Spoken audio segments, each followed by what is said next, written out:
Viewer discretion is advised. Okay,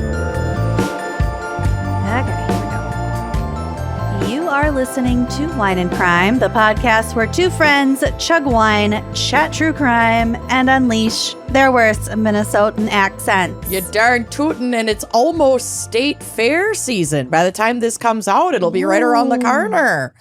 Nice. Yeah. We got some new good foods at our state fair for this year. Yeah. My friend sent me a link to some of the new foods, and I'm fucking ready. Yeah. I don't know if my baddie is ready, but she better get ready.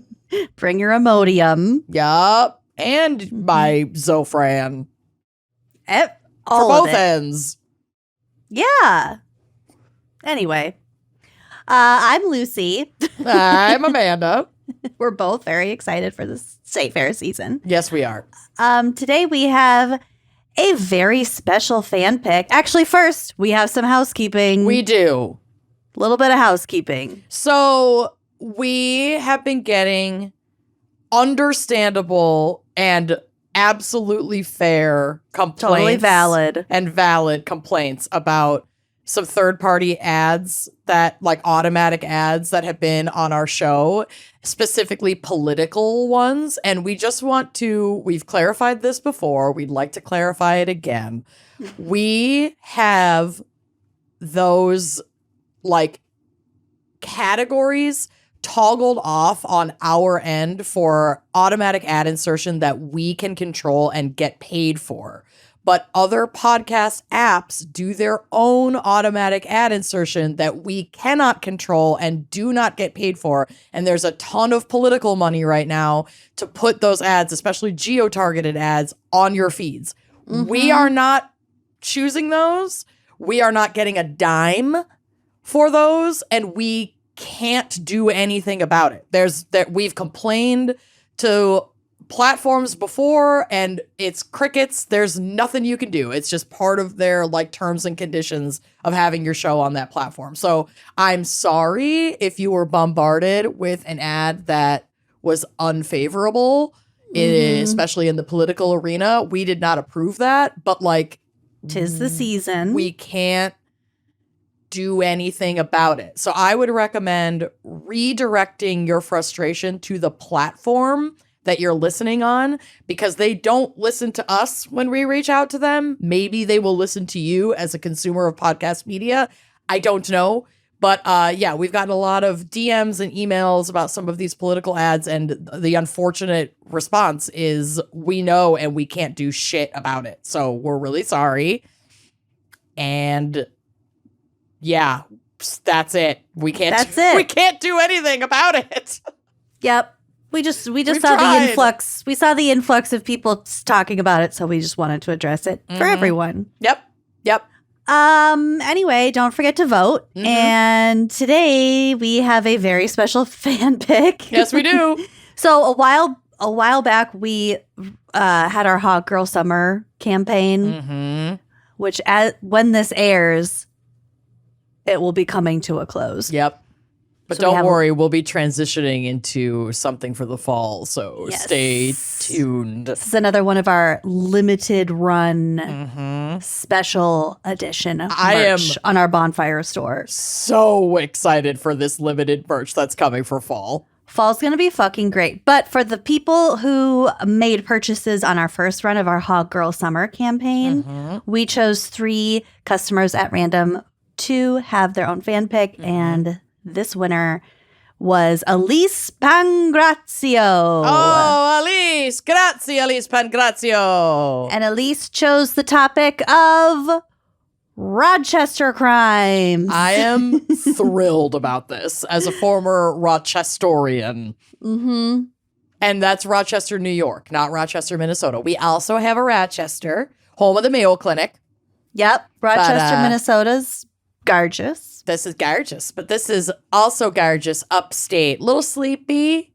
My friend Sam Voight always called it the city that always sleeps. Little industrial. Little Little dirty. Kodak was the big drive, and then that went under, and we'll get a little bit into that. But I am so excited about my segment. Both my wine segment and my case today.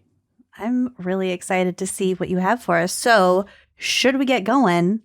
Amanda, what is our wine crime pairing for Rochester Crimes? My wine pairing this week is robust. It is very, very special because we partnered with an incredible winemaker who, fittingly to this episode, at least for my contributions, was a former member of the New York Mafia.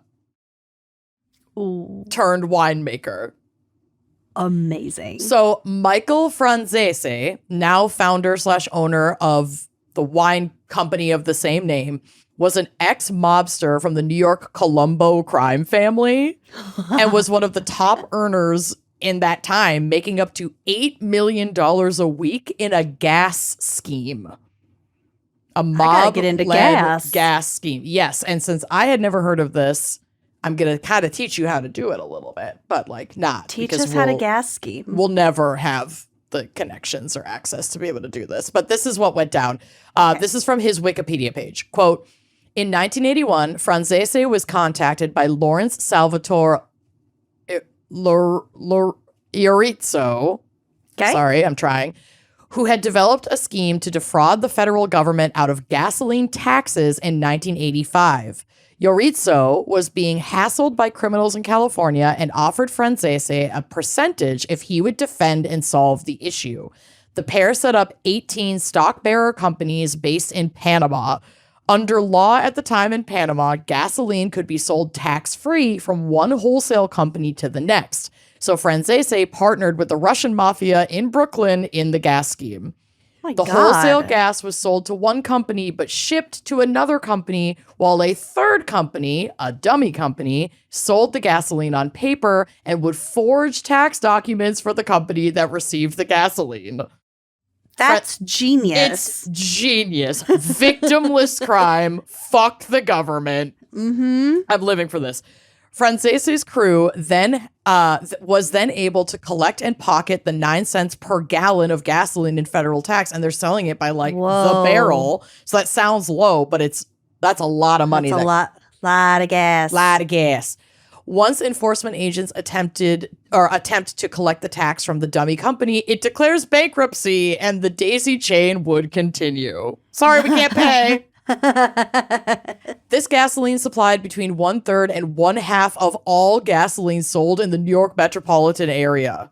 The scheme that he was peddling.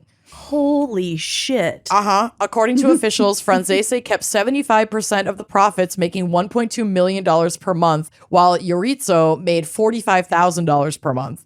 And this is in the 80s, so it's obviously worth more now. An associate later testified that Franzese personally made $1 million per week from the gas scheme, and Franzese himself had claimed that at the height of his career, he generated up to $8 million per week. Holy shit. Revenue officials estimated $250 million in gasoline tax was stolen in New York State per year of this scheme before they moved to Florida, which was estimated to have lost $40 million to $250 million in stolen gasoline taxes. How long did this scheme go for? Several years. Whoa. But, you know, he did his time. He went straight. And now his life is devoted not only to great wine, but to like speaking to others about redemption, forgiveness, moving forward, and ultimately how you can rebuild your life after choices and circumstances of ill repute. Wow. I love this. So they actually reached out to us because they're like, wait a minute, our brand is perfect for your content. And we were like, yes. Yes, it is. And so they sent us some wine. The specific wine we're drinking today is their Areni.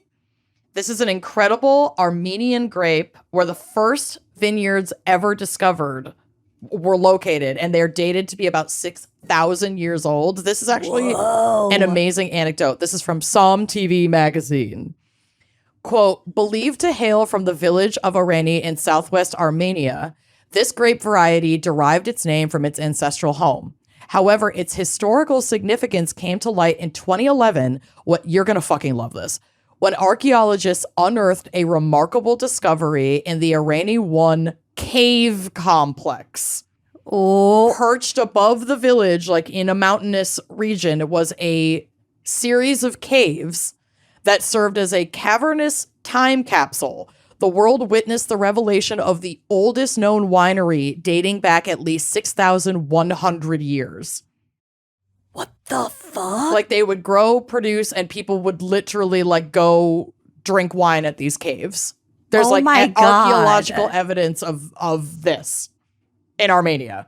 How fucking cool is that? That is so fucking They rad. found an ancient wine cave, which makes perfect sense because that's perfect cellar temperature. Yeah. They're probably growing beautifully in that like mineral rich rocky mountainside. Kind of arid. Yes. It's Oh so my fucking God. cool. It's so cool. Oh. So this is an ancient style wine which has growing popularity in the United States, and with this grape at the forefront of their portfolio, Michael Franzese Wines are on the way to becoming the biggest Armenian brand in the United States. So definitely a winemaker to keep an eye on for sure. Yes. A little bit about the grape itself, again from Some TV magazine. Areni wines have medium tannins, medium to high acidity, and a silky texture, showcasing its aromas of red and black fruits with hints of cassis and spices. Flavors of cherry, raspberry, mulberry, and blackberry culminate in a slightly bitter yet pleasing finish. The aging process, whether in traditional amphore or oak barrels, adds nuances of vanilla and smoky notes. Most versions are recommended for consumption within a couple of years of release. However, top-tier expressions can evolve and gain complexity for a decade or more. Or 6,000 years. Yep. The grape's unique profile draws comparisons to a fusion of Pinot Noir and Sangiovese, making it a distinctive player in the global wine scene. So it's kind of, you could see even from the shape of the bottle, if I just saw this on the shelf, I would assume this was a Pinot Noir. It's kind of considered like the earliest grape variety of Pinot Noir, but it's fruitier and a little more versatile. This bottle in particular was recently rated 93 points, which is super high for this particular varietal and for this price point. Typical wines rated 93 range somewhere between $50 to $100.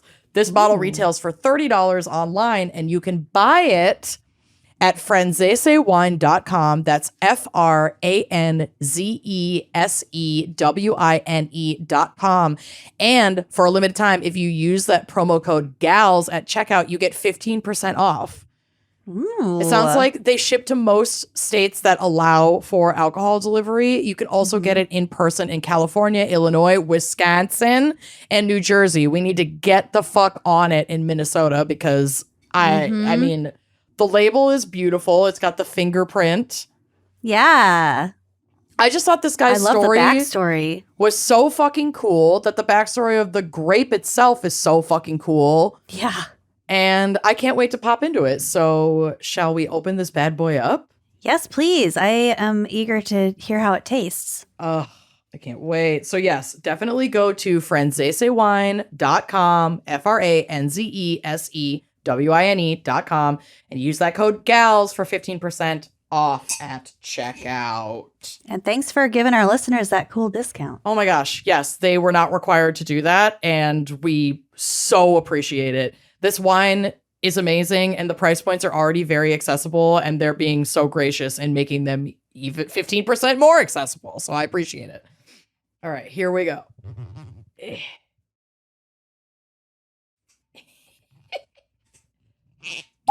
Oh!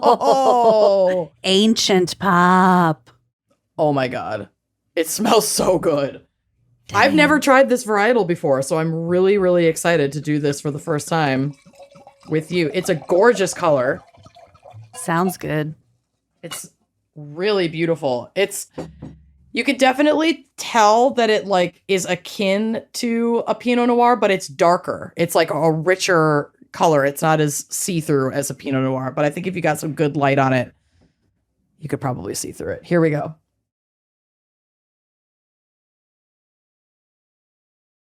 Oh, fuck, that's good. Oh my God. Mama's this getting is drunk so at 1 interesting. p.m. It's fruity for sure, but it has this beautiful kind of leathery, almost smoky, dry finish. Ooh. That is really fucking good. I see what they mean by saying it drinks similarly to a Pinot Noir. Like the mouthfeel is on the lighter side, but it definitely has more complexity to it. This is a very fucking cool varietal. Thank you so much to Michael Franzese and his team for sending this out to us. This is phenomenal. So cheers, everybody. Cheers. Go get you some. Hopefully this bottle makes it through the whole episode because this shit's real good.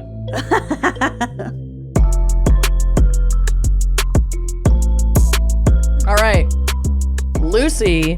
Yes. What is our background, maybe psych, maybe a little case for Rochester Crimes? I don't have any psych, but all right. My case is bonkers. Okay. So before we get to that, here's some information about beautiful Rochester, New York. Gorgeous. According to my lover, Britannica, Britt, your girl Britt. My girl Britt. Rochester is an industrial city in northwestern New York. The city has several nicknames, including Flower City, Smug Town, Kodak City, and the Lost Borough. The nicknames Flower City, Flour, and also Flower, they both apply. Okay. So that phonetically identical nickname arose in the early to mid 1800s when the town boasted a thriving mill industry and also a profitable seed trade. Produced a lot of flour and produced a lot of flowers.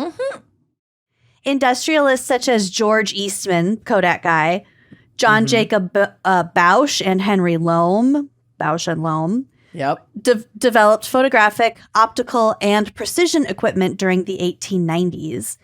So photocopy machines and other products such as auto parts, machine tools, electrical equipment, and processed food now make up the economy today.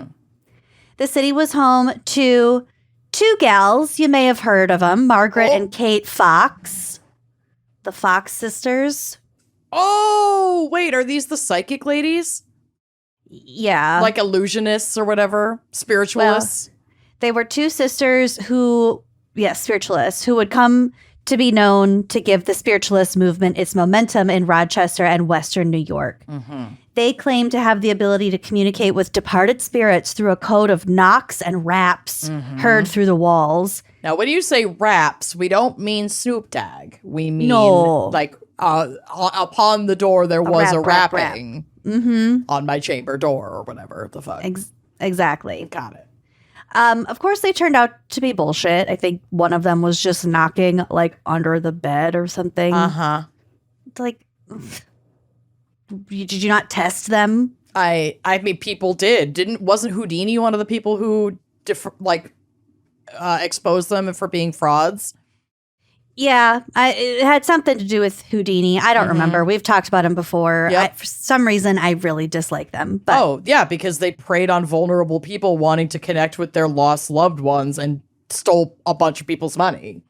That sounds about right, yeah. They're shitty and fascinating. And creepy. An obelisk in Rochester. I have an obelisk right here. Oh, I love an obelisk. Obelisk. That's a beaut. Obelisk. I don't know what she is. Calcite, maybe? Anyway, an obelisk in Rochester commemorates the Plymouth Spiritualist Church and the birth of the American Spiritualist movement on the street where the Fox sisters once lived.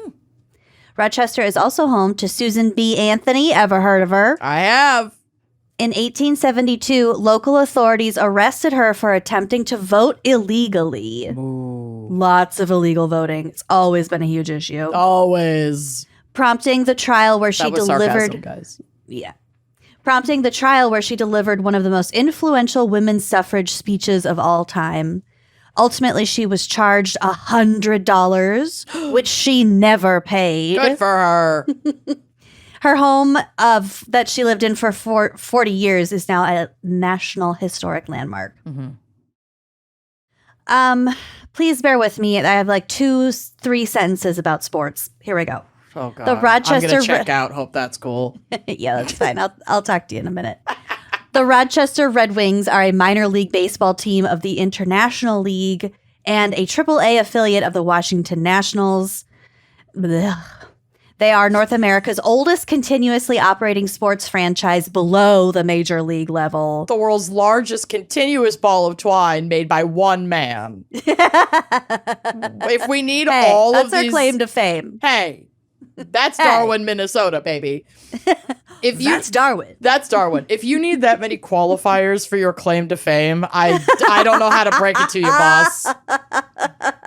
So I actually went to the twine ball. Your fame is pretty niche. Yeah, I dragged Robbie, Aaron, and Mitch to the twine ball last weekend, and it was so interesting to go and read it and like read about what this man had made. He also was like a master carver, and he was obsessed with making these pliers out of wood, like functioning pliers out of wood, and one of the ones he made was like 7 feet tall.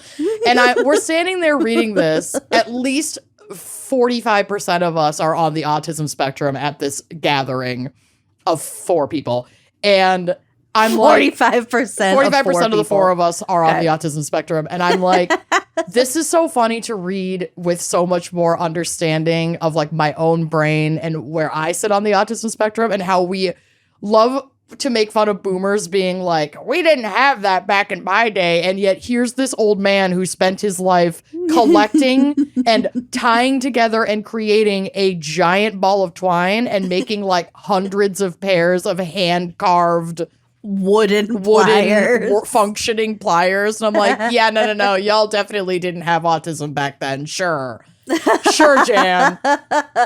Okay. Uh-huh. Do you know what his base starter ball was in the very middle of that ball of twine? It doesn't say. I really think it started with twine that he just wrapped around itself. I don't think that there is a core. And there are no parts that are tied together. It's just one huge length of twine. I mean, he would have had to have like weaved the twine into a singular strand with pieces. And now it's like pretty frayed. So it does have pieces that are like falling apart. Mm-hmm. But he created, like he collected and weaved together the twine into a continuous string that now sits in a glass gazebo. It's like as big as a house. It's huge. A tiny house. It's like as big as a shed. But a shed is a house structure for tools. Yep. Yeah. Could a 7-foot wooden pliers fit in a shed? Depending on the size of the shed, yeah, it absolutely could. Okay. But anyway, sports. Okay, it gets more interesting right now, I promise. Okay. This storied club also has the honor of losing the longest professional baseball game ever played. What? How fucking long was it? Like days? Uh-huh. On April 18th, 1981, the Wings took the field against Pawtucket's Red Sox in northern Rhode Island. The game was 33 innings long and took 2 days to finish. No. At what point do you just call it? It's a tie. We're done. Everyone loses when they have to watch baseball for 2 days. We don't care. This isn't important to me. I'm sure it was important to them. Yeah. They have that distinction of losing the longest baseball. Well, they all lost that day. Yeah. There were no winners in that situation, but that very much tracks for Rochester. Mm-hmm. Speaking of things that track for Rochester, here are just a handful of fun facts. The city is known for its garbage plate. Oh, we'll get to the garbage plates. Which consists of a plate piled high with various combinations of meats, chili, baked beans, macaroni salad, fried potatoes, sauces, and more. It's like a poutine meets a barbecue platter all in one, if you're getting the real thing, styrofoam container.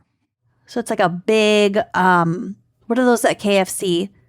Oh, like yeah. A party bowl or whatever bowls, they're called? Yeah. But they are good. And you can like switch up. You can do macaroni salad. You can do slaw. You can do both. They're fucking good. Just sounds like someone got really, really high and raided their own fridge after like a backyard party. Basically. Yeah, I'm down. I'm living for it. They're so delicious. Speaking of bring your Imodium. Mm-hmm. Oh, yeah, they'll fuck you up. Mm-hmm. Okay, so Kodak, the company that was started by George Eastman in 1892, was one of Rochester's most famous corporate residents. Mm-hmm. Prior to 2005, it was also the city's biggest employer. But then digital really ransacked that industry. Sure did. Joe Simon, the co-creator of Captain America, grew up in Rochester. Oh, that's fun. I feel like their largest employer now might be RIT. What is RIT? Rochester Institute of Technology. It's actually like a very prestigious tech school. Yeah, it's legit. I don't know if that's true, but I think that's what it was when I was living there, but that was in like 2007. So God only knows. Okay. Yeah, I have no idea. Mm-hmm. Established in 1895, the Rochester Marshmallow Company was the first American business to mass produce the sweet treat that is marshmallow. Chester gave us the mallow. I love that. There are also a bunch of colorful horse statues on display around the town, and they're weird. I pictured it like the blue horse at the Denver airport with the red eyes. No, I would say it's more Lucifer. akin to like the Peanuts characters that are around Minneapolis and St. Paul, mostly around St. Paul. Are they rearing up? Do they look like Lucifer? Yeah. Some of them are jaunty, but they're like, they're different colors. I think different artists get to like commission some of these pieces, but they're strange. It was an effort in 2001 to raise money for local charities where artists painted over 100 life-size Bronco sculptures. Mm-hmm.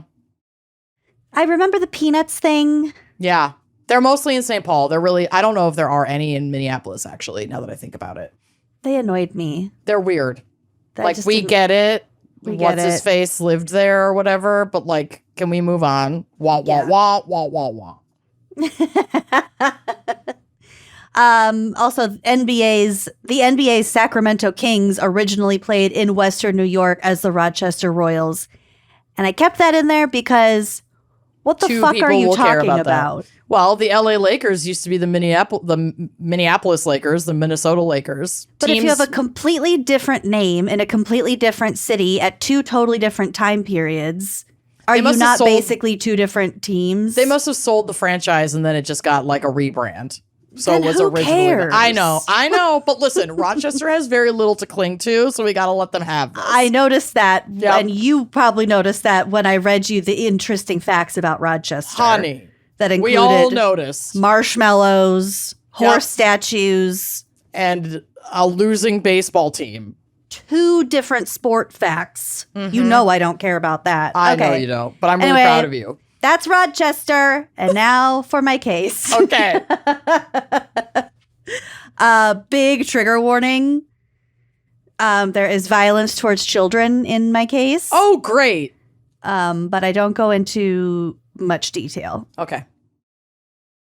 Arthur Shawcross was born on June 6th, 1945. He was a Gemini in the United States Naval Hospital in Kittery, Maine. Adorable, Kittery. Yeah, that is cute. He was the first of 4 children born to Arthur Roy Shawcross, father, and Bessie Yarakis Shawcross, mother.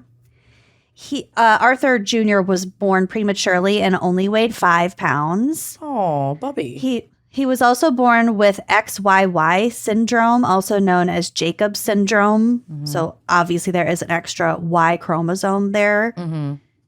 This is a rare chromosomal disorder that affects males because XYY. Yep.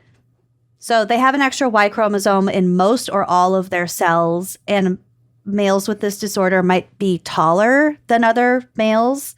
They might also have problems with spoken language, coordination problems, weaker muscles, and like antisocial behavioral problems. And I'm sure that's just arising from statistics about people who are born with this syndrome. Mm-hmm. But some of these things do apply to Arthur. Okay. When he was 2 weeks old, his family moved to Watertown, which is a small town near Lake Ontario in upstate New York. It's not far from Rochester. They moved there so his father could complete his military service. As a child, Arthur showed signs of abnormal behavior. So, Tag yourself. You know the dark triad? Yeah, So have that in mind. He was a chronic bedwetter. He continued to talk like a baby until he was like 6 years old. He ran away from home, and he seemed to hate children younger than himself.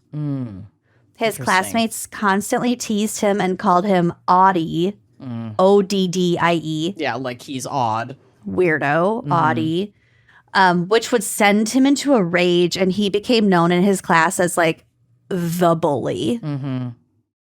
Arthur later said that he was obsessed with masturbation as a kid. I mean, yeah. Once you find it, it's hard to put it down for a little while. Some kids just find it early. You can't put the toothpaste back in the tube. Yeah, you really can't. Well, this fascination with the masturbation also came with accusing people, including his aunt Tina. Another source said his mother Bessie were to blame for his sexual habits because they forced him to perform oral sex on them. So he accused them of that.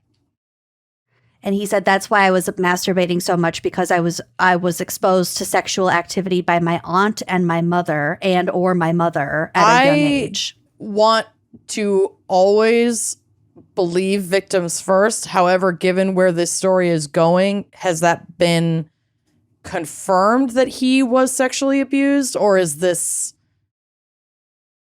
Are we operating under the assumption that that's true? Because that could also very easily contribute to his violent behavior later in life. If he was abused as a child, then yeah. Given what things he ends up lying about later on, there's kind of no way to know. I don't think that it was that is true. Okay. Of course it's possible. This was also in the 50s. Yep. So I don't think we could really know for sure. Corroborative evidence is not exactly at the forefront here on these accusations. Yeah. Okay. So he claimed that this happened in third grade. So he's like 8 years old. Around the same time, his grades were slipping, and his mother discovered that Arthur Sr. had an entire fucking secret family in Australia. In Australia? Because he's in the military. So he traveled a lot. That's right. So Holy he had shit. a wife and a child in Australia. That's wild. Yeah. Well, I mean, we kind of joke about secret families, but like... I mean, it's fucking devastating when it does happen, but it's just so extreme. It's so extreme. And it's like, how do you, I mean, back in the day when there was no social media, no cell phones, you know, you can't keep tabs on people the way you can now. It was so much easier to do. I'm impressed with people who do it fucking today. How do you get away with that shit? I have my husband's location services on, and he has mine. I mean, in some ways, yeah, it would have been a lot easier to do it back then. I think that it would be a lot more likely that a person were obligated into, you know, having that be the situation. Like if he was abroad, if he was in Australia, he met a woman, he got her pregnant. They got married because it's what he's expected to do, but he actually is based out of the U.S. and she stays there, then yeah. Oh, that's sad. What if you accidentally called your kids by the wrong name? Growing up in our house, both my parents called me Ash Amanda. So that would definitely happen in our house. Like my parents could never have a secret family. My mom calls me Susan all the time. That's her sister's name. There you go. So it's not even my sibling's name. It's like her own sister. Yep. They'd never get away with it. They'd never get away with it. No. With their brains. No. So this secret family obviously greatly impacted the family dynamics.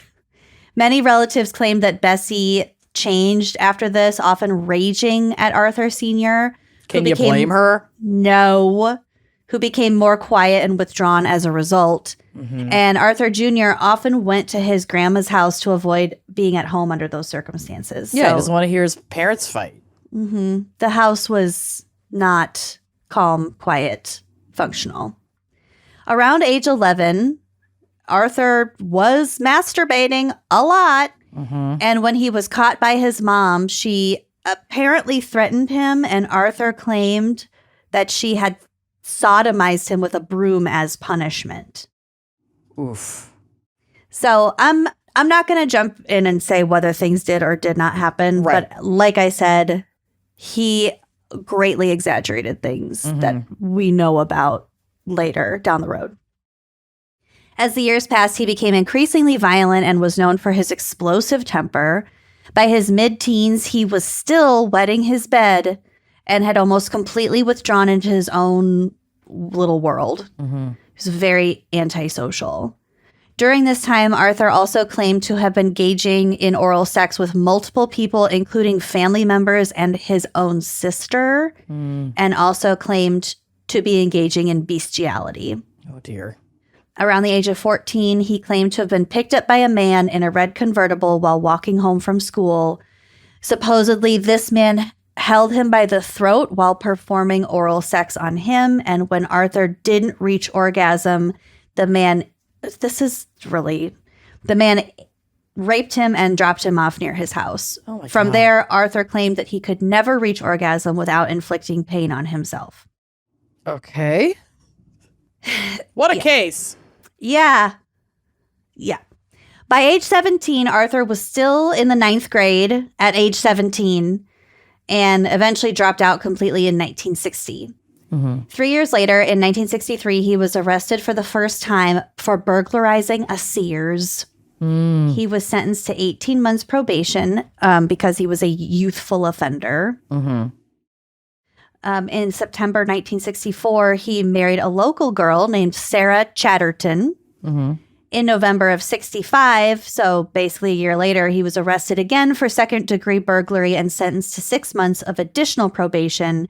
And the second arrest was the last straw for his marriage. They'd only been married for like a year and a couple months. And in 1967, he divorced Sarah and gave up the rights to their 18-month-old son, whom he never saw again. Wow. So I don't know if the secret family thing affected him enough to be like, okay, I'm out. You take my son. Bye. I do not need to see him ever again. In April of 1967, he was drafted into the Army. He served one tour of duty in Vietnam and later bragged about, quote, beheading mama sans and nailing their heads to trees as a warning to the Viet Cong. He also claimed to cannibalize 2 young girls. But in reality, he never served a combat position. So he couldn't have done that. He was never in a position where he could have or would have done, could have done those things. Yeah, these were stories he made up. I think that all of these really outlandish things are just weird stories he made up to either justify his own behavior, his own thoughts and desires, and also just like weird sociopathic bragging. I don't know. I don't think these things are true, but they're horrifically violent nevertheless. So after the war, Arthur was stationed in Lawton, Oklahoma, where he married a second time to a woman named Linda Neary. Their marriage was also tainted by violence. She witnessed him beginning to start fires. Uh-oh. Along with a lot of other strange behaviors. Shortly after his discharge from the Army, the couple moved to Clayton, New York. And somewhere around this time, an Army psychiatrist told Linda that Arthur was getting off on starting these fires. And so soon she came to her senses and divorced him. So the end of his second marriage. Bye-bye. Bye-bye. Yeah, bye-bye.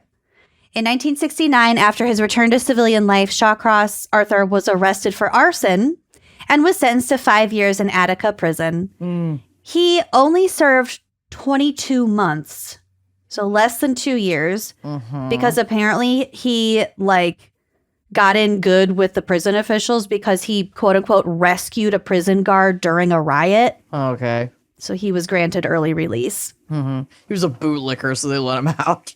Basically, I mean, we'll come back to that. In 1972, upon his release from prison, he moved back home to Watertown, where he met and married lucky lady number 3, Penny Sherbino. My God.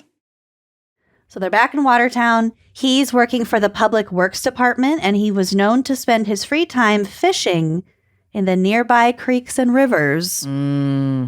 As such, he came to know many of the local kids and shared his fishing spots with them. No. On May 7th, 1972, Arthur lured 10-year-old Jack Owen Blake into the woods where he strangled him to death. He buried him in a swampland off of Route 81, just north of Watertown. And Arthur was questioned about the killing, but he was not high on their suspect list, despite Jack's mother being concerned that he was Jack's killer. Yeah. They also at that point hadn't found his body yet. On September 2nd, 1972, so this is just 5 months later, Arthur raped and killed an 8-year-old girl named Karen Ann Hill. Karen wasn't even from Watertown and had only been there that day because her mother was visiting a friend for Labor Day weekend. Oh, God. Someone reported seeing Arthur and Karen on the day she was murdered and tipped off the cops. And so the police questioned him again in connection with this murder of a child. He confessed to the killings, and that's when he told police officers where to find Jack's body. The DA, William McClusey, cut a deal with Arthur. If Arthur pled guilty to manslaughter in Karen's case, then they would close Jake's case without a conviction. Sorry, Jack's case. What the fuck? So he gets to plead to a very minimal charge in the rape and murder of this young girl, and basically have the other murder just forgotten. Well, so that's what one source said, and another source said that he pled guilty to first-degree manslaughter in both cases, but either way, he was only sentenced to 25 years, which is kind of the point here. Yeah. It was odd to me that I couldn't find solid information on what he was actually charged with and what his plea deal was, but he was sentenced to 25 years. So in prison, Arthur was diagnosed by a psychiatrist as a psychosexual maniac. Overall, though, he was considered a model prisoner, the bootlicker, by the relatively inexperienced prison staff and social workers who eventually proclaimed him as, quote, no longer dangerous. Oh, okay. So this fucking guy was released on parole after just 14 and a half years. Wow. So he's released. He murdered 2 children. And raped one of them. Yep. At least one of them. Yep, 14 and a half years did the trick. He was released in April 1987. His family in Watertown, did not want him to move back. And his former neighbors were protesting his moving back, and there was no way that he would be hired by anyone in town. So he didn't go back to Watertown. His parole officer settled him in Binghamton, New York. However, shortly after moving there, the locals discovered his past, and he was driven out of town. And actually, he was driven out of town of 3 different towns. Wow. So eventually, he settled in an extended stay hotel in beautiful Rochester with his prison pen pal, a woman named Rosemary Wally. Rosemary, no. No, Rosemary. And this time he was able to stay because his parole officer failed to notify local authorities of his past. So I'm guessing that's why nobody else in town found out about him, and they weren't also driven out of Rochester. Yeah. After a few months in the hotel, they found a house to move into. So they move into some house in Rochester. And also during this time, he was simultaneously keeping a mistress, a woman named Clara Neal. Because this man just cannot... He can't sit still. Can't sit still. He's a busy beaver. Between 1988 and 1989, Arthur murdered another 11 women, plus a 12th one suspected, but they couldn't prove it. Oh my God. Most of them were sex workers in the Rochester area. Ugh. The victims were usually strangled and battered to death and often mutilated as well. Oh. The things that he said about them, and I didn't get like concrete information about the mutilations, but I think he was cutting out parts of their genital regions. Oh God. And and possibly eating it because he had that cannibalism fantasies too. God. Yeah. Jesus fucking Christ. Most of these women were found near the Genesee River, earning him the nickname the Genesee River Killer. There it is. Yeah. The post-mortem injury inflicted on one of the victims' bodies indicated to police that the killer was comfortable around corpses and would probably return to the crime scene after the fact to relive the attack. Ugh. And this whole investigation has been criticized after the fact, too, because even though these women were found really close to each other, the cops were not putting together that it could have been the same person because they were really, really focused on the killer's MO. And also, if the majority of these women were sex workers, you know, they're just not going to get the prioritization and the humanization that other victims often get in these cases. Yeah. So connecting them, it's like, well, sex workers get murdered every day. That doesn't mean that these are connected. Mm-hmm. Okay. And I think his MO varied just enough that they were like, thrown off. They were thrown off when they really shouldn't have been. Mm-hmm. So this particular case is kind of like studied after the fact in an academic way. So Arthur became a murder suspect in these murders on January 3rd, 1990, after 3 state troopers in a helicopter saw him in the car belonging to his mistress, Clara, parked on a small country bridge on Route 31. So it's the middle of winter. This stream is frozen under him. What are you doing here, bridge. bitch? So they could see under the bridge on the ice of Salmon Creek the body of a woman named June Cicero, a 34-year-old sex worker. And they could see in the car Arthur was alone. And one source said he was eating a salad. Another source said that he was masturbating. Why not both? Why not both? Also, the timeline was a little bit confusing among these sources. It's possible that he dumped her body there, left for a day or two, went back to where her body was, and that's when he was masturbating over it. Ugh, God. After the January 3rd sighting, Arthur was followed by patrol cars to Clara's work and questioned briefly. Around 7:30 the next morning, another body was found about 2 miles from the Salmon Creek Bridge. And after this discovery, he was questioned again and charged after making a statement. So here are the names of the women that he killed, plus one that's highly suspected, just because I don't want to say it was 11 sex workers and just leave it at that. Yeah. They also weren't all sex workers, not that it matters.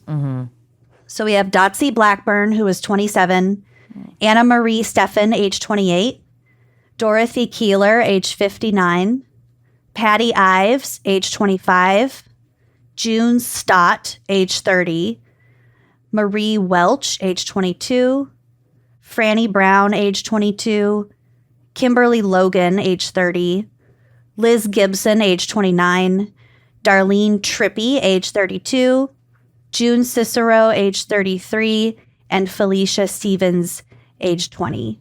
Wow. I think I said that June Cicero was 34 somewhere else. She was either 33 or 34. I'm so sorry. He was convicted of killing 10 women from Monroe County. Mm-hmm. So Gibson was killed in neighboring Wayne County. So hers was a separate case. Yep. And was sentenced to a minimum of 250 years in prison. Fucking finally. Yeah. So the judge sentenced Arthur to the maximum of 25 to life on each of 11 convictions for second-degree murder. He was held at the Sullivan Correctional Facility in New York until November 10th, 2008, when he complained of leg pain, was transferred to the hospital, and died later that day of cardiac arrest. Bye. Too good of a death for you. Yep. So that's Arthur Shaw Cross, the Genesee River Killer. Holy shit. He liked to kill near rivers. Yeah. So if your kid is wetting the bed and masturbating a lot and starting fires, we would recommend Some childhood therapy. some therapy. Mm-hmm. Let's get ahead of it. Yep. Well Best, done. best to nip it in the bud. Yeah, I have some violence in my case, but not like that. Okay, well, that's okay with me. Yep.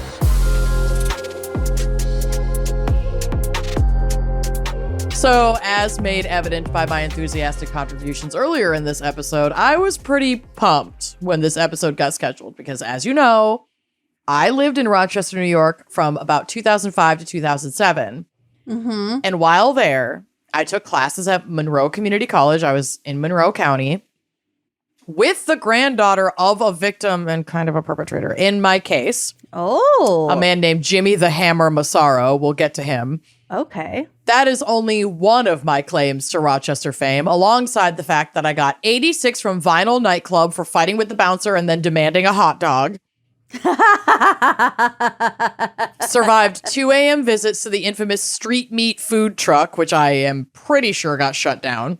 Uh-huh. Flirted with the bikers at Dinosaur Barbecue, and my astonishing ability to take down an entire garbage plate at 18 years old before I suffered from chronic reflux. That's why you're now still suffering from chronic reflux. Probably, but like I wasn't in Rochester for long, but I fucking did it when I was there. You sent it. I sent it, I laid it down, I flipped it, and I reversed it. Mm-hmm. And you lived in a gorgeous home. Yeah, it was beautiful. My days in the city that always sleeps were few, but they were foundational. Rochester, though sleepy and unassuming in the aftermath of Kodak's fall from grace, the one industry that drew so many to live and work in the community that faced massive layoffs with the coming of the digital age, it was once a hub for mob activity, which, if you've ever spent 5 minutes talking to someone from the Chester, should not be surprising, but... What's the Chester? Rochester, the Chester. Oh, okay. But let's just break down that history, shall we? So first, we're going to start with the Rochester crime family, aka La Cosa Nostra. This was a subsection of the Italian-American mob based in Rochester, New York, made up mostly of Italian immigrants. Their core operating years were between the 1950s and 1993, which the reign kind of ended with the death of boss Samuel Red Risotti, and he was named Red because he was a redhead as a child. Oh, I thought it's because he killed a lot of people. Nope. The names are way cuter in origin most of the time than, like, they're more precious in origin than their behavior would indicate, which is always wild to me with the mafia names, but whatever. Okay. So La Cosa Nostra became an independent family following an internal power struggle in nearby Buffalo, New York that had caused a split around the 1950s. So there had been one kind of greater upstate New York area mob family that had leadership in Buffalo, but they had like people in Rochester, and then Rochester broke off. It was like, no, we're doing our own thing now. Okay. Frank Valenti was Rochester's first official godfather, nicknamed the Sphinx due to his stone-cold, emotionless facial expressions when interrogated by police. God. La Cosa Nostra ran the organized crime in Rochester, including gambling, some, by their terminology, prostitution, and extortion, a lot of extortion. So, in the Frank the Sphinx Valenti era, he was a flashy leader. He was a super flashy individual. He was always dressed to the nines in the most expensive suits. He wore gold watches, slicked back hair, sloppy steaks. He used to be a real piece of shit. So this is like in the 60s? Yes. Earlier? Okay. Yep. Valenti would bribe law enforcement and assassinate problems as they arose. When a series of police raids took down many of his gambling operations, he would order the murder of Dominic Aloco, whom he suspected was acting as an informant. So he was just ruthless. He was like, I think this guy's snitching. He's fucking out. Okay. Jury's still out on whether or not that guy even was an informant. They just took him out. Better safe than sorry. Truly. As gambling was the main form of income, they wanted to prevent it from being shut down. Unlike other mob factions, Valenti did not want the mob to edge into the sex work and prostitution business because, quote, he always believed you shouldn't make a living off of a woman. What a gentleman. Yep. So to preserve his morally superior line of income and prevent further interference with the gambling ring, he held a meeting with members of the Vice Control Unit of the Rochester Police Bureau. A later investigation concluded this meeting was, quote, certainly not for any legitimate law enforcement purpose or for the carrying out of any lawful and proper police function, unquote, but rather to hand out bribes so the cops would look the other way. He was suspected of the murder of Johnny Broadway Cavagroti, a Russo loyalist, and Russo was a Buffalo, New York mob leader whose weak leadership allowed for like the splintering off / creation of the Rochester branch. Okay. Who failed to fall in line when Valenti took control in the Chester. In 1968, with Buffalo's aging leadership in jail, Valenti officially declared Rochester as an independent family that would no longer answer to Buffalo. He made Samuel Red Risotti as his underboss, made veteran mobster Rene Picaretto as his official advisor, and appointed others, including Salvatore Sammy D. Gingello, Dominic Celestino, Thomas Didio, Angelo Vaccaro, and Dominic Chirico. God, these names are so hard for me. Who oversaw day-to-day operations on the streets. So, question. Yes. How far away is Buffalo from Rochester? Like an hour-ish. Oh, okay. It's not that far. How long would it take you to walk? Oh my God. Let's look. Okay, so by car, it's an hour and 14 minutes. It would take you 1 day to walk. Okay. It would take you 1 hour and 15 minutes to hitchhike or lift. 8 hours to bike. It would take you 1 more minute Yep. to hitchhike or get a lift than it would to just drive. I like how they've calculated that. Yep. Okay, so they're pretty close. I can see why chains might be rattled with the splintering. Yep. Buffalo is really close to Niagara Falls, too. I'd like to go there. It's really fun. We should totally go there. We should do a Niagara Falls show. What is it But the New York side, the trashy side. versus... The Canadian side, which is beautiful. Oh, okay. It's also a little trashy because it's like a tourist destination, but the views on the Canadian side are much more beautiful than the New York side. You get like the full Horseshoe Falls. I imagine it like the Wisconsin Dells. They have casinos and there's a Madame Tussauds, and at least there was when I was going up there to get drunk in Canada when I was like 18. Okay. But yeah. So yeah, like Wisconsin Dells. Okay. So in 1970, Salvatore Gingello collected over $100,000 for a gambling junket, but the money vanished. Gingello and Russotti blamed a loan shark named Billy Lupo, and then Billy's body was found slumped over the wheel of his car, fully dead on a dead-end street. Oh, double dead. As it turned out, Lupo was under federal investigation for loan sharking, so his death turned the feds' attention to the Rochester crime family. To draw attention away, Valenti ordered a series of bombings at various locations throughout the city, using like white supremacy as his roadmap because he targeted black churches and Jewish synagogues, as well as government buildings and even the home of a union official and the home of a federal judge. That's pretty bombed. ballsy. Yeah, very ballsy. And that sort of white supremacist playbook is seen as kind of a cover because he didn't want people to know that it was him. So he was kind of trying to frame the Buffalo guys. Yeah, but also just keep the eyes of investigators into these bombings off of the mob in general. Oh, okay. So at the time, police suspected anti-Vietnam protesters and other radical groups, so their investigation shifted away from the Rochester family entirely. Okay. This belief was strengthened by the fact that these bombings happened to coincide with several other bombings throughout the country and may have been a tactic on Valenti's part to avoid capture. Fortunately, no one died in these bombings. There was only one person who was injured. He really wasn't trying to maim anybody. He was trying to send a message. Was this the Weathermen thing?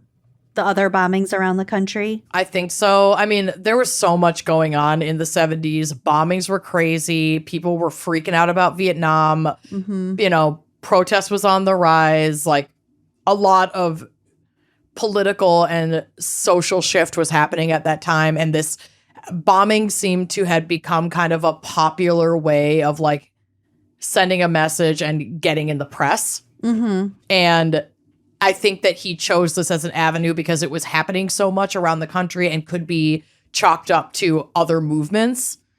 And yet the Buffalo faction, like, knew that he was trying to fuck with them, but they're also not going to turn him in because then they're going to get investigated themselves.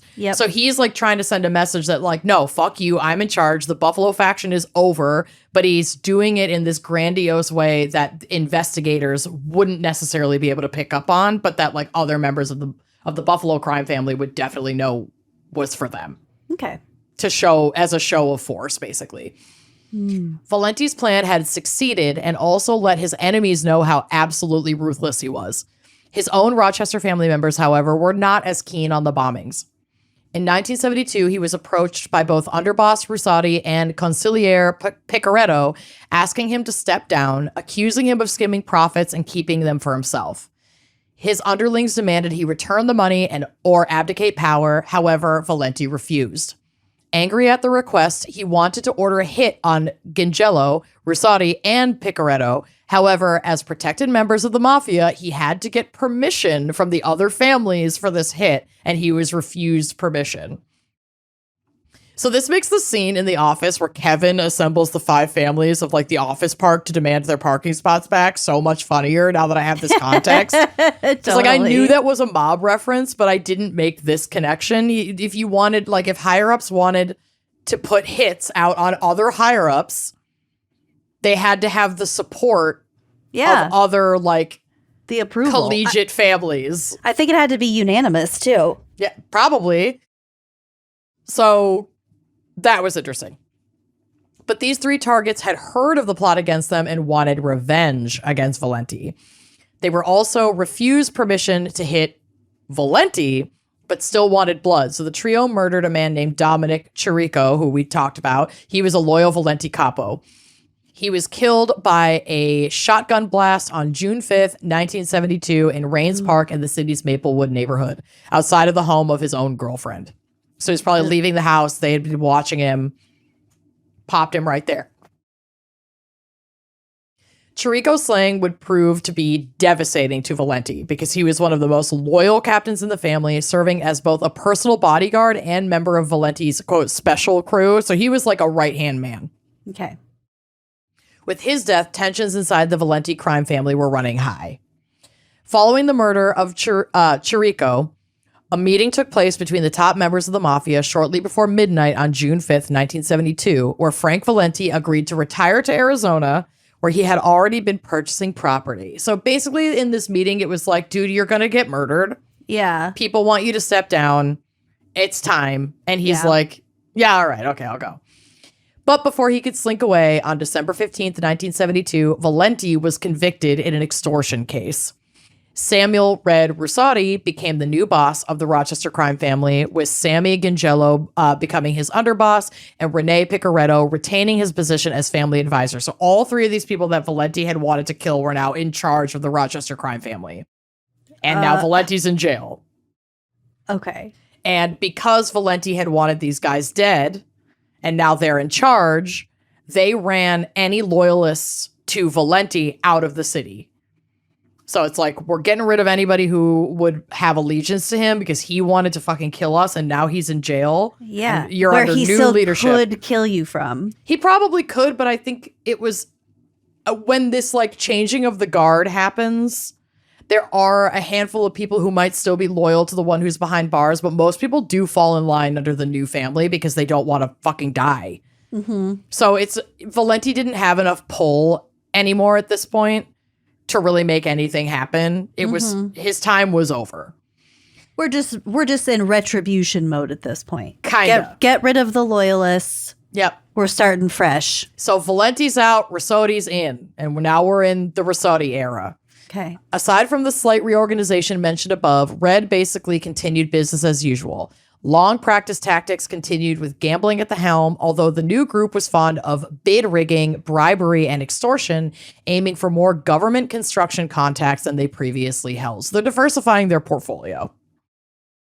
Unlike the swaggering, flashy persona of his predecessor Valenti, to the general public, Risotti, Red, portrayed a friendly and grandfatherly persona, often waving to police officers who were conducting surveillance on him and smiling for photographs taken by the media. This would prove to be the peak era of the Rochester crime family.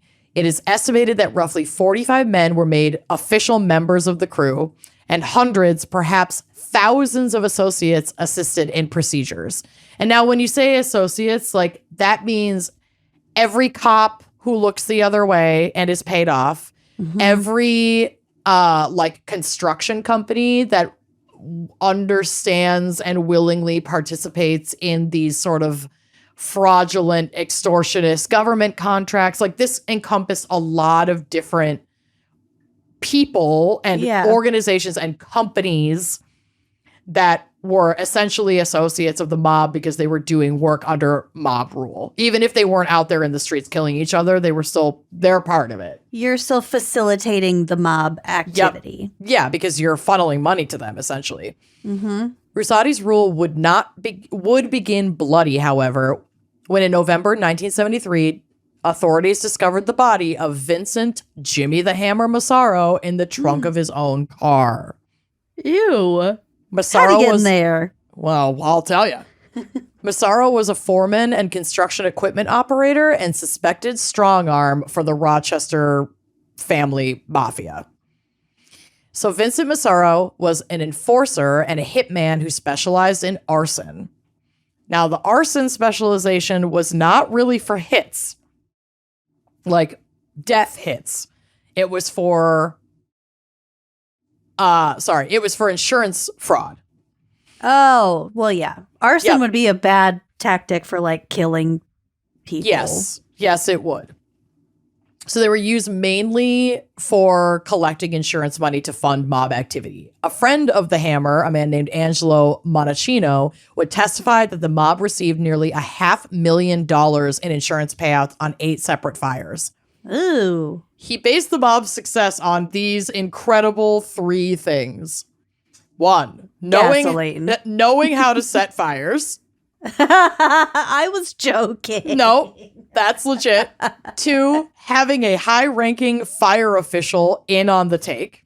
And 3, the lucky break that the arson detection squad of Rochester, New York wasn't very good at detecting arson.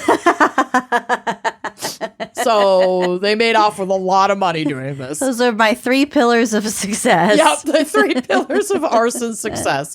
Know how to set a fire, have someone on your payroll that is basically the fire chief, and have a department that's not that good at their jobs. Done. Freebie. Enjoy your $500,000 in the 60s, which is like an unfathomable amount of money. Times 8. Yeah. The night of his murder, Massaro received a call from this close friend turned hit organizer, Angelo Monachino, luring him to the garage of a construction company in Brighton. The construction company was owned by Monachino, which is why they chose that location. Monachino would later testify that when ordered by Picaretto to help murder Jimmy, who was his friend, he asked Rene Picaretto, "Why me?" And Rene's response was, "If you don't like it, you can go with him. So basically do this or you're dead." Yeah, it's sad. I probably would just die and not kill you, but like I can't 100% say what I would do if a mob boss was like, same. kill Lucy or you're dead. The probability of me killing you isn't 0. It's not 0, but it is low. It's low. I'd like to It's think low, it's but low. it's a non-zero amount. You're telling me there's a chance. Yeah, I'm glad we're on the same page about this. Like, I love you, but I also like my life. Yeah. You Depends on how easily it would be to like flee. Like if I could just leave. Right. And I'll maybe deal someone with- would kill you eventually, but Yeah, as long I'm as it's not gonna me. die eventually. Yeah. So, honestly, I would be honored if you did it. Around 5? If I had to kill you, I would just take you to a nice field and shoot you in the back of the head. Thank you. I'm never going to a field with you. Now I know. Just poison my mashed potatoes. Oh yeah. I want to go set me up with a little dinner in bed, Mm-hmm. poison the shit out of it, put on some of my favorite shows, and just let me drift. That's a hit right there. I would Tuck crush me up. in, put beans on my lap. Oh my god. What a great way to go. I'd get you with a bunch of sleeping pills and have you fall into a deep slumber and then A deep, endless sleep. probably get a bunch of your insulin and jab you with it. And then you Done. could just, go Easy to sleep peasy. with a full belly and a kitty on your lap. I'm so glad you've thought this through so thoroughly. It just came to me. Yeah. It's a moment of It came to you so inspiration. easily.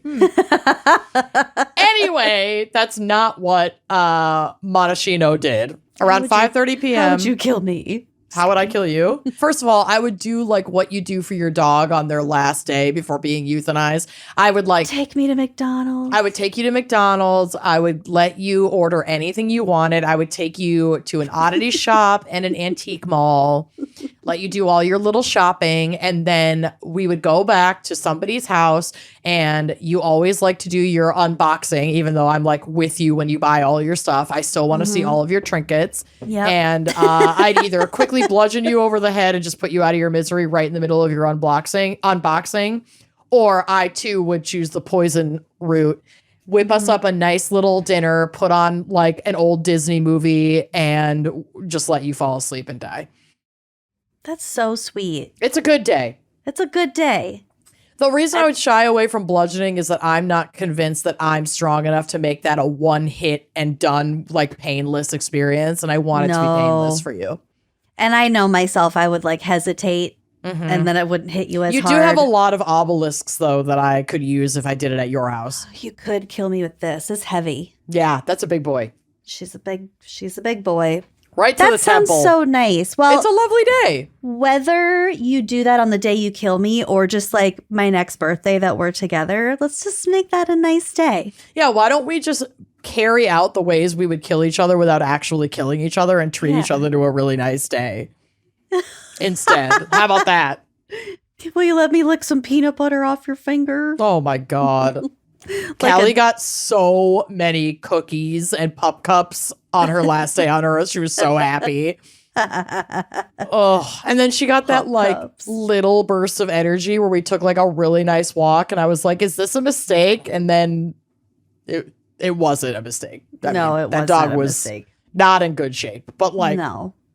they always fucking do that. So you better not give me like one last great burst of energy right before I kill you. That'll be too much for me. I'm just like really funny and wearing like a really great You're outfit. on your absolute 100% like best work. Just slaying the friendship game so hard all day, and then I have to fucking poison your pasta salad. It's for the best. It is for the best. It's what Picaretto forced me to do. It's not my fault. Exactly. Yep. All right. So around Anyway. 5:30 p.m., the hammer was overheard on the phone yelling, "I'll straighten that son of a bitch out," before leaving with a loaded pistol, stating that he would be back in an hour. So Monashino must have been like, "Hey, like Picaretto's pissed at you. Come down here. We got to talk about this." Mm-hmm. And Jimmy's like, "Okay, well, I'll fucking figure this out." Gets his gun, goes to meet him. By the time he arrived at the garage, he must have sensed something was wrong because he reached into his pocket and fumbled for his gun. But before he could draw his weapon, Jimmy the Hammer was shot. This is wild, too. So his close friends, Angelo Monachino, who had lured him to his shop, and Eugene DeFrancesco emptied a clip into his face. Oh. He was shot 8 times in the face and neck, 6 times in the head. And then they stuffed his body into the trunk of his own car. His body would be discovered just a few days later on November 28th, 1973. He was killed on November 23rd. Okay, one thing I would never do is shoot me you in the 6 face? times in the face, 8 No. times in the face. That's too personal. And your face is just gone. Gone. And I like my face. You want to look cute. I want to look good when I meet my maker. Yeah. Massaro was murdered for complaining about activities of the mafia's leadership to criminals outside of the family and taking jobs from other gangs. So he complained about how much money he was paid. He got about $700 per arson job, or like $5K a day, or hit, or whatever they had him doing. He was basically just a heavy for the mafia. Yeah. So taking outside jobs may have been related to like his need to just make money, because he wasn't making very much doing this. When testifying, Monachino would state that he, Monachino, never complained about receiving $700 for the 11 fires he helped set for the mob. And when asked what would happen if he did complain, he replied, Jimmy complained and he was killed. He also clarified that you don't do it for the money, as he was making at least $50,000 a year as president of his own construction business. Monachino was, not Jimmy the Hammer. But you do it for the mob family. It ain't much, but it's honest work. This was the first major hit of Rusatti's reign. It was probably used to show as a show of force, as a new dawn. Police would try to investigate, but nobody would talk, because people were like, holy shit, he got fucking shot 8 times in the face and shoved in the trunk of his own car. Like, By his best friends. I'm not gonna say shit about Rusatti's fucking management. Like, I'm gonna keep my Absolutely goddamn not. mouth shut. Yes. However, by 1975, Rochester police had arrested several low-level mob associates, one of whom was Angelo Monachino. As we know from his testimony, Monachino would flip and become one of several government informants that would be placed in witness protection. Upon interviewing their informants, police learned the truth behind various gangland murders, unsolved arsons, and the Valenti-era bombings, and of an alleged plot to assassinate Monroe County Sheriff William Lombard. These revelations, especially the latter, the potential assassination of a sheriff, angered law enforcement officials who now had a personal vendetta to take down the mafia. And when the police have a personal vendetta, work does not get done above board.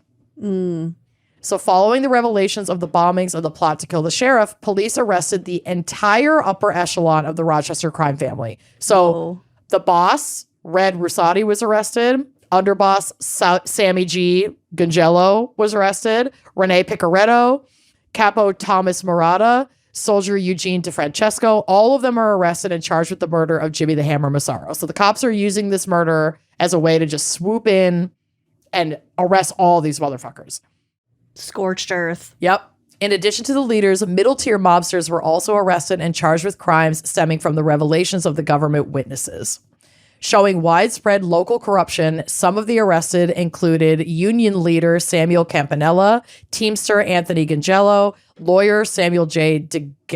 DeGaetano, and Rochester Fire Chief Joseph Nallor, all of whom played various roles in these high-profile crimes, basically just like letting them get away with insurance fraud and like defending them in court for bullshit things. You know, people in unions that were higher up that were providing services. It was just, it's The mob facilitators. shit. Yeah.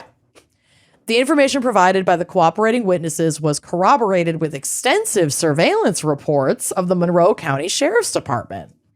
The case against the mobsters was looking very strong. It was highly publicized and revealed the inner workings of the mafia in Rochester. However, those surveillance reports would prove not so ironclad. Oh, no. So and now it's November of 1976, and all of these arrests and the surveillance reports and the heavy-hitting investigation resulted in the conviction of almost all of these defendants. Rusatti, Picaretto, Gongello, and 3 others received lengthy prison sentences that were handed down in January of 1977. And this was the first major success against the Rochester mob since Valenti's conviction and marked the first time anywhere in the nation that the leadership of an organized crime family were all convicted at the same time. So this was a huge fucking deal. Dang. Huge deal, like international press. This was like setting a precedent for other mob factions around the country. The tides are turning. The tides are turning.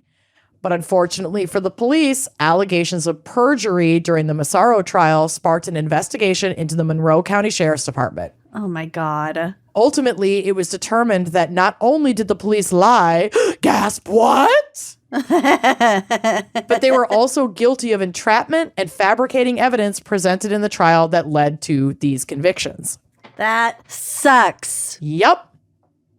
Fabricated evidence included those extensive surveillance notes. Sheriff's detectives John Kennerson and William Marks fabricated this specific evidence. They said they staked out a house in November of 1937 on the day Montesino said Massaro's death was planned, even producing scribbled surveillance notes. But the notes had no license numbers and were stored in Kennerson's basement and referred to a city directory that hadn't been published at the time of the alleged stakeout. Oh, so there's for like even God's parts of the sakes. notes that didn't even exist when they wrote those notes. The chief detective, William Backroom Bill Mahoney, was found guilty of fabricating evidence and would serve a short jail sentence, and the investigation would reveal that he was notorious for beating suspects in interrogation rooms and forcing them to sign false confessions. Mahoney would only spend 4 months in jail alongside 5 other officers who were also indicted. I'm sure they had a really great time in jail. Yeah. Well, I'm sure they were pretty well protected in there, and they were only in there for a few months, but yeah. Still. When in January 1978, a sheriff's department detective admitted to this in federal court, the convictions of Russotti and his Confederates were immediately overturned. On February 1st, 1978, all were released from prison after having served little more than a year. Because they fucking... They were guilty, but they tried them on false evidence. So all this shit got overturned, and now they're back on the street, feeling untouchable. Yeah. Now we enter the Didio era and an all-out war. So in the year that all these higher-ups were imprisoned, power was left in the hands of various associates, with soldier Thomas Didio named acting boss in Russotti's absence. Didio was instructed to keep business as usual, keep power in the hands of the associates, and to take care of the families of the imprisoned mafia leaders. Apparently, though, Didio did not want to do this, and tensions would be high when Russotti returned home because Didio had a taste of power, and he refused to step down as acting boss, and this started a war and another split in the mob family in Rochester. Oh, God. Trying to maintain his power, he would seek advice from Stanley Valenti, brother of Frank the Sphinx Valenti, who in turn sought advice from his brother Frank. Frank saw it as an opportunity to regain some of his power after his release from prison and agreed to support Didio. Didio also got the allegiance of several mobsters, including Ross Chirico, looking to avenge his slain brother Dominic's death, and a man named Angelo Vaccaro. So this is basically the enemy of the enemy is my friend recruitment happening. Mm-hmm. The Rochester group quickly fractioned, picking sides, and the factions would be named A-Team. So the A-Team were those loyal to Russotti, and B-Team, those loyal to Valenti and Didio. A-Team and B-Team were their legitimate names? Yep. There's literally a note in here that says, guess they used up all their creativity on people's nicknames. A-Team and B-Team. A-Team and B-Team. And there comes a C-Team, so hold on for that. The resulting struggle would become known as the Alphabet Wars. Oh my God, this is so dumb. It's so deeply unserious given how many people were murdered. Yeah. Like, what are we doing, you guys? Take it seriously. Just at least be like the Falcons or something. Anything. A-Team and B-Team. Yellow Anything team would be and better red than this. team. So, a first act of, I want to say the A-Team, but I get them mixed up, was the assassination of Sammy G. So Salvatore Sammy G. Gangello. This is a B-Team act because this is Russotti's underboss and Russotti's A-Team. I'm So confused. Seen as the face of the Rochester crime family and the glue that held the family together. He was often seen at Rochester's finest restaurants, nightclubs, and social clubs, always wearing the most luxurious suits, driving the finest cars, and often with a beautiful woman on his arm. Stories of Gongello entering an establishment and purchasing rounds of drinks for dozens of strangers were common examples of his generosity, but contrasting stories of his foul temper and violence provided a glimpse into his ruthlessness. As the face of the Russotti-run family, he was quickly targeted for assassination, and the B team would attempt to kill him on numerous occasions. It was felt that his death would cause the A team to be thrown into chaos. Gongello employed 2 bodyguards, mob enforcers Thomas Torpy and Thomas Taylor, the 2 Toms, to provide muscle as needed. Tom, literal Tom. Oh no. To provide muscle as needed during Sammy G's outings. Because while there's a bounty out on his head, he's like, I'm not gonna not go to the club. So these suits need somewhere to be worn. So the Toms better be at my side. Oh my God. Plans considered and immediately discarded included lowering a bomb down his chimney, which was discarded because his home didn't have a chimney. Planting a bomb in a child's big wheel in front of his house, which was discarded as being too risky to neighborhood children. No shit. Yeah. Remember Big Wheel? I loved my Big Wheel. I didn't have one. My cousin had one. I would rip my Big Wheel. Well, they're made of plastic. I don't think they were that expensive. But I would rip that motherfucker down the hill in front of my house. I can't believe I'm not dead. Another idea that got thrown out included detonating a bomb hidden in a traffic cone as Sammy G drove by, and this was discarded as it was felt it would damage the car but not injure the passenger inside. One attempt that they did carry out but didn't succeed included killing Sammy outside his favorite restaurant, the Blue Gardenia. On March 2nd, 1978, the killer, hiding in the trunk of a car in the parking lot, triggered a bomb hidden in a snowbank near the restaurant's entrance. Good Lord. The explosion knocked Sammy G off his feet, but he escaped any serious injury. There would be several more attempts without success. But finally, we do get a successful assassination of Sammy G, and it's bonks. Okay. At 1:15 a.m., they were very married to the bomb idea, so he definitely got blown up. But here's what happened. Apparently. Is it because bomb is mob backwards? Oh, they felt an allegiance. Mm-hmm. Well, I mean, I know that's not how you spell bomb, but. No, but the B team is also Valenti's guys, and he was like kind of a mad bomber. So it's probably just to very much solidify that this is a B team takedown. Bomb so team. We have to blow him up. Bomb team. Okay. Yep.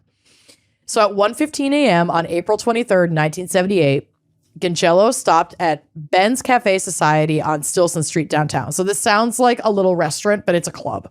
Restaurant? Along with his 2 bodyguards, the Toms, and 2 young nephews, this had been their 3rd club stop of the circuit that night. Around 2 a.m., the nephews left, and 20 minutes later, Gongello and his bodyguards walked out. Gongello got into the driver's seat of a borrowed black Buick and closed the door. The 2 bodyguards, the Toms, go in, but before they close their doors, a bomb placed under the car was detonated by remote control. Because the Toms had not had time to close their doors, they were blown out of the automobile. One fully out. The other had a broken foot from like being partially launched out of the car. But other than that, neither of them had any additional injuries other than like a couple burns, a broken foot. They did okay. Okay. Tommy Taylor was the one in the front passenger seat. He got the broken foot, and Tom Torpy in the back seat was unharmed. Okay. Gongello was not as fortunate. His right leg was blown off below the knee. Hey. His left leg was nearly severed at the thigh. His entire body was blackened from the powder of the explosion. So they must have known he was driving and put it under the driver's side of the car. When questioned at the scene by police, because when police arrived, he was still alive. Oh, God. Gongello remained gangster till the end, refusing to speak to police and only giving the middle finger to a detective questioning him about the car bomb. He was taken to Genesee Hospital, where he died at 3:35 a.m. from shock and loss of blood. Yikes. So then it's like, holy shit, that's fucked up. Maybe we should get the teams together to try to negotiate some kind of truce because they have successfully taken out Sammy G. Just days after Sammy G's assassination, A and B teams would attempt to negotiate to end the war, but were unsuccessful. On May 19th, 1978, Didio's men embarked on a bombing campaign, setting off more explosions at A-team gambling parlors and social clubs throughout the city, including throwing a pipe bomb through the window of a social club. They could have killed so many people. I can't believe people weren't dying left and right. There's just so many bombs. And there were no casualties other than this targeted one. That's so wild. It was being used as a fear tactic. I don't think they were actually trying to kill anyone. They were just trying to fuck shit up. It's just terrorism. Except for Sammy G. Yeah, it's terrorism. May 25th, in retaliation, the A-team shot Rosario Chirico in his home. Other gun battles and bombings would follow. Police would attempt to intervene, locking up who they could, but it was like all-out warfare. They couldn't keep up. On July 6, 1978, Didio was gunned down by a submachine gun at the Exit 45 motel in the nearby suburb of Victor, which is very cute and has great restaurants. Around the same time, law enforcement would arrest several B-team members who were in possession of sticks of dynamite, likely on their way to attack A-team members. The war would serve to bring the eyes of local and national media, as well as law enforcement, onto the family and mob activities of Rochester. Determined to break up the factions, investigations were conducted not only into the bombings and shootings, but also into gambling, loan sharking, extortion, arson, and various other mob-influenced rackets. Known mobsters were frequently stopped, often arrested for carrying weapons. B-team members would be brought in and charged for the slaying of Sammy G and the bombings of the Rusati gambling parlors. And in January of 1980, 7 men would be found guilty on racketeering charges. They always get them on this, like, financial charge, money charge shit, and not for throwing bombs into public spaces and, like, murdering people in their homes. Yeah, I mean, I think it takes a smarter person to clean up after your paper trail than it does to clean up like physical forensics. Yeah. You know probably. what I mean? Especially with a bomb, like that can make the forensics so chaotic. You know, maybe it was just harder to know exactly who was behind them. And so it's like, we got to go with where there's a paper trail. Yeah, and also maybe that paper trail stuff is like quicker to get a conviction. Not even like just a a conviction, charge. but like a charge, like an arrest. Yeah. To get them off Just the to get them streets, off and the then street. then we'll piece together what else they did and who they're connected And see to. if they can add more charges. That's a good point. Now enter the C team. Jesus Christ. I know. With the B team mostly dead or in jail, the A team / Rusati camp would come out of the war victorious and would resume business as usual for the Rochester crime family, mostly running gambling parlors. Things would quiet down for a little bit. However, there would be internal strife, sparking off an internal rebellion and the creation of the C team. So the C team is a rebellious subsection of the A team and not affiliated with the B team. Okay, not affiliated Not with the affiliated, B team. to make Okay, that clear. got it. On December 17th, 1981, Teamsters Local 398 vice president and alleged capo in the A team, Johnny Flowers Fiorino, was shot in the back of the head outside of the Blue Gardenia restaurant, same as the snowbank bombing from earlier. This seems to have been like a mob hotspot. I want to go. I know, me too. A rookie police officer named Michael DiGiovanni lived nearby and happened to drive by at the time of the shooting. He chased down the assailant who fired the bullet and fled in a Cadillac. The two exchanged gunfire, and the driver, Luis DeGulio, was arrested. A second man fled the scene by hiding in a snowbank and escaping via the abandoned trolley tracks. Using the snow to their advantage was such a skill. I love it. Unfortunately, he would later be apprehended and through fingerprint analysis and be identified as famous Irish-American mafia hitman and wanted fugitive Joseph Mad Dog Sullivan. Investigators would soon learn the hit was ordered by a newcomer to the Alphabet Wars, the C Team. The C Team was led by former Sammy G bodyguards, the Toms. The Toms. Yup, known as the Two Toms. Oh my God. Mad Dog Sullivan originally met the Toms during a prison stint in Attica. So Thomas Taylor was in Attica. That's where he met Mad Dog. Okay. He was hired to take out Johnny Flowers and also kill the new underboss, Richard Mariano, and another mobster the Toms held a vendetta against. So the Toms, who had been in service to Sammy G, were like, no, I'm not fucking working for Rosati now that Sammy G's dead. Fuck that. They took out our dude. I'm making the C team. Okay. And we're getting revenge. Okay. Police theorized that Fiorino was murdered to prevent him from testifying to a grand jury and a federal organized crime strike force. Police believe Fiorino's murder was carried out to set an example for others and to send a message as to whose side should be chosen during the planned takeover. A lot of messages being sent through blood and gore. Yeah.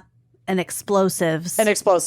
There were also fears that Fiorino could unify the racketeers and take over the family himself, as he held a longstanding reputation of being the most accessible mobster since Sammy G. He had great connections. People liked him and people were willing to follow him. So they were like, we got to take his ass out because he's going to be the next one on top. Good optics. Yep. This unexpected hit caused violence to roar back to life in the Rochester underworld.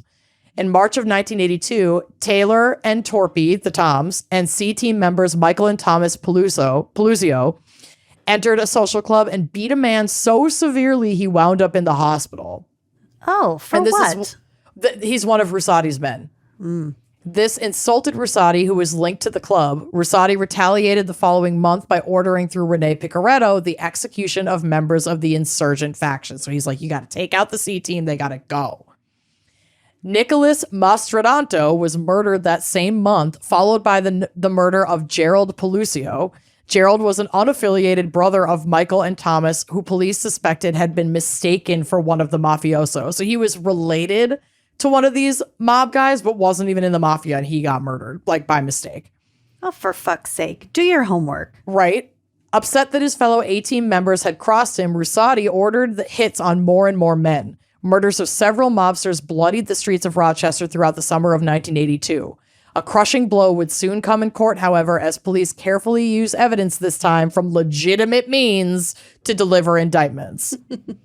Finally. Finally, 10 years later, dude. Jesus Christ. On November 10th, 1982, boss Red Rosati, Consigliere Picaretto, and 8 others were handed federal RICO indictments. So again, I think you're right about the whole paper trail thing. It's like, we got to get them on what we know we can get them on with real hard evidence when the forensics aren't there. Federal officials charged them with a wide variety of crimes, including murder. All of the 10 mobsters indicted made bail and were soon back on the streets, and it did not take long for the Alphabet Wars to resume.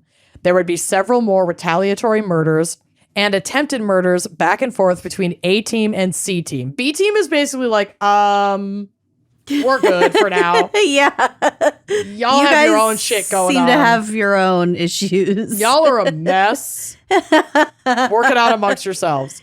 Can you guys take this to another room? Can you guys fucking chill? Just kiss and get it over with. Yep. The government had begun its assault on the Rochester family with 2 RICO trials during the 1980s.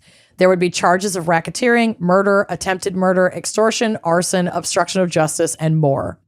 Assisting in the prosecution would be key government witnesses Angelo Monachino and Tony Oliveri, who were both made members of the mafia cooperating with authorities. So just to note, a made man or a made member is a fully initiated member of the mafia. So this would be like a really good get as an informant for the government because they're very trusted.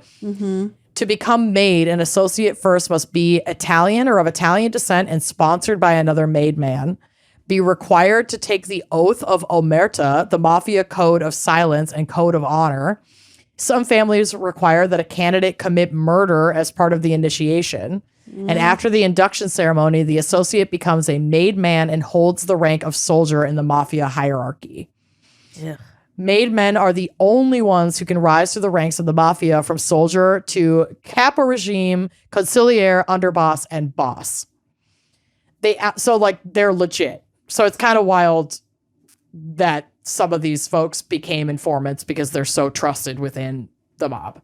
Yeah, why would you throw all that away to help the I mean, if the law is closing in on you, yeah, people are willing to throw all their fucking have no scruples, throw them all out the window and be like, fuck it, I'm turning. I'm gonna sing like a canary. Probably, but then you risk death from the mob. Yeah. Also, if you like have a family or something and like kids and you want to just get out of the whole thing. It's an impossible situation. Organized crime is not it. No, they'll make you kill your best friend. They'll make you kill your best friend. And I'm just not going to do that. That's quite a pickle. I'm most likely not going to do that. It's not zero. It's a non-zero chance. They outlined in chronological order the events in question and placed all blame on the indicted mafiosi. On October 30th, 1984, all but 3 of these men were convicted, including Rosati and Picaretto. Unable to escape legal trouble themselves, the 2 Toms were also reined in by authorities. The getaway driver for the Fiorino hit, Luis DeGulio, ended up cooperating with police and confessed to everything, placing blame on the 2 Toms who were indicted on that killing in 1983. Initially a mistrial, so the first trial, they couldn't figure it out. But they were eventually convicted and served lengthy prison sentences that were handed down in August of 1985, effectively beheading the Rochester crime family and putting an end to the street war triggered by the Massaro hit 12 years prior. So all of this that happened all those years ago with the killing of Jimmy the Hammer started the breakdown within the A team, essentially, which like birthed the C team from the 2 Toms who went over with Sammy G, and they all just kept fighting with each other until just everybody was either dead or in jail. It's like a huge house of cards. It's a rat king. It's a total rat king. It's an absolute fucking rat king of mob violence and chaos. It was wild. Yeah, I'm not envious of any of this. No. So this was basically the end of everything. With Rosati and the rest of the family's hierarchy sent to prison, again, the Rochester Mafia was left leaderless. Senior members left on the streets were either unable or unwilling to take over the reins, and leadership fell into the hands of a younger generation of mobsters. Angelo Amico stepped up as acting boss, according to informants.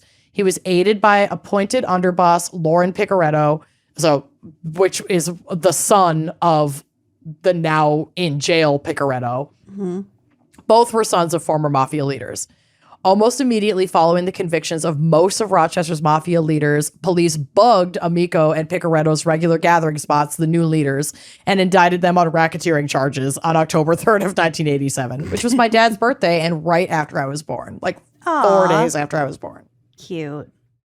3 days. All were charged with violating federal anti-racketeering laws. Amico was also charged with filing false tax returns and conspiracy to defraud the government. In late October 1988, Amico pleaded guilty to both counts of the racketeering and conspiracy indictment and to 1 count of tax evasion in a separate indictment. Amico was sentenced to 14 years in prison. At the time of the arrest, Roger P. Williams, the acting U.S. attorney for Western New York, told reporters, quote, "These individuals are the last remnants of what we know to be organized crime in Rochester." By 1990, the Rochester Mafia was reduced in both size and influence to little more than a street gang. Members and associates still alive and out of prison were either inactive or seemingly lacking supervision. In June of 1993, Red Rosati, who had still been controlling the moribund crime family from behind bars, died of a heart attack, signaling the end of any powerful mafia in Rochester and certainly leaving the remaining wise guys leaderless. Yeah, what are you really controlling at that point? It was all shot. It was all shot through. Swiss cheese, baby. Ugh. Then in October 1993, Rochester police raided 3 gambling parlors, and this raid would become one of the last signs of successful activity of any organized Italian-American crime group in Rochester, New York. And that is my story today. Damn. Wasn't that wild? It was complex. It was very complex. I love mafia stories, but they're so complicated because there's so many people and so many changings of like hands and guard and it's a lot of names and alliances. It's so many alliances made and broken and made again, and it's a lot. But it's The Departed, baby. Yeah, it's The Departed. A movie that I had to watch about 4 times before I really followed. Girl, I still don't get it. I still don't get it. Maybe I'll try that again. Maybe that's what Bill and I will watch tonight for movie night. It's a pretty good. I think that's a good Just movie. to see if I can keep up with it. Yeah. It'll send me back to like college and just watching it at some boy's dorm room. Yep. Such a college boy movie. It really is a college boy movie. Mm-hmm. It really is. Like, I can smell that movie. I can smell the pennies on the sheets of the boys who watch that movie. Dude, I was just going to say that reminds me of boys who don't change their sheets and there's just spare change in their beds, on the bathtub floors. Mm-hmm. That and the movie Departed and like Bud Light. A very specific era. Oh, yeah. A keg of Bud Light. Oh, God. Absolutely not. No thanks. You couldn't pay me to go back. Never. Never. Like, it was fun. That's a book I don't ever want to reread. Nope. We closed it for a reason. Yep. It's done. And so are we. And Thank so are you we. to Elise Pangrazio. I hope we did you proud, girl. I hope we did. I hope so too. I mean, Elise wanted the Genesee River Killer covered. So And she got it.